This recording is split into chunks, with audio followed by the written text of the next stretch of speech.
అయింది. వర్షాకాలం స్టార్ట్ అయింది. చల్లగా ఉంటుంది కదా వెదరు.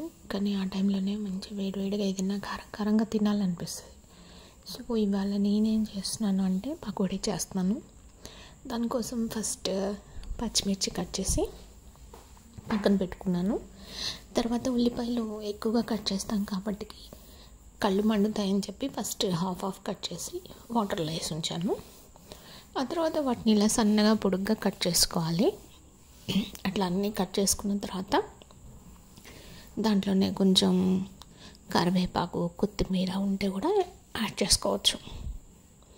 ఇలా అన్నీ ఒక బౌల్లోకి తీసేసుకొని ఇంగ్రీడియంట్స్ మనం ఏమైతే వాడతామో అన్నీ కూడా ఒక బౌల్లోకి తీసుకోవాలి. ఇలా ఉల్లిపాయలు ఏంటంటే విడివిడిగా చేసుకోవాలన్నమాట, లేదంటే పకోడీలు ముద్దగా వస్తాయి. ఇలా వేసుకున్న తర్వాత జనరల్గా అందరు ఎక్కువ శనగపిండితో చేస్తారు. నేను శనగపిండి కొద్దిగా వేస్తాను, జొన్న పిండి, వరిపిండి కూడా యాడ్ చేస్తాను అనమాట. ఇవి వేయటం వల్ల ఏంటంటే కొంచెం లైట్ క్రిస్పీనెస్ అనేది యాడ్ అవుతుంది, దానికి బాగుంటుంది. మెత్తగా తినాలి అనుకునే వాళ్ళు మాత్రం ఓన్లీ శనగపిండినే వాడండి, జొన్న పిండి వరిపిండి వేయకండి. క్రిస్పీగా కావాలంటే మాత్రం అవి రెండు యాడ్ చేసుకోండి. నిజంగా టేస్ట్ మాత్రం చాలా బాగుంటుంది.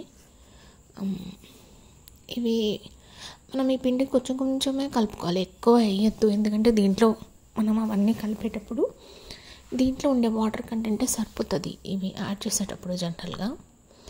కాకపోతే ఇగో ఇలా బాగా అవంతా పిండికి పట్టేలాగా కలపాలన్నమాట.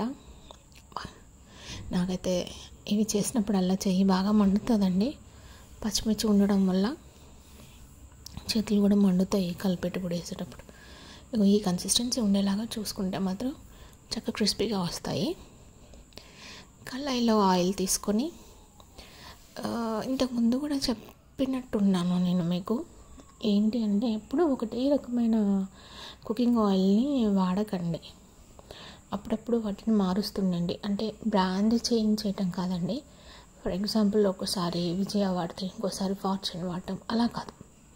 ఒకసారి ఒక 3 months సన్ఫ్లవర్ ఆయిల్ వాడారంటే ఇంకొకసారి గ్రౌండ్నట్ ఆయిల్ అలా తీసుకోండి. ఇట్లా పిండి కలిపిందంతా కూడా ఆయిల్ వేడెక్కగానే పల్చగా వేసేసుకోండి. ఇలాగా వేసేటప్పుడు మాత్రం కొంచెం జాగ్రత్త అండి, నూనె ఒక్కొక్కసారి చేతుల మీద పడే అవకాశం ఉంటుంది.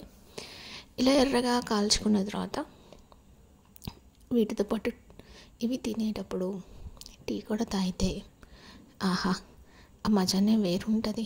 చల్లని వాతావరణానికి హాట్గా పకోడీ, వేడిగా టీ. నేనైతే ఎంజాయ్ చేశాను. మరి మీరు?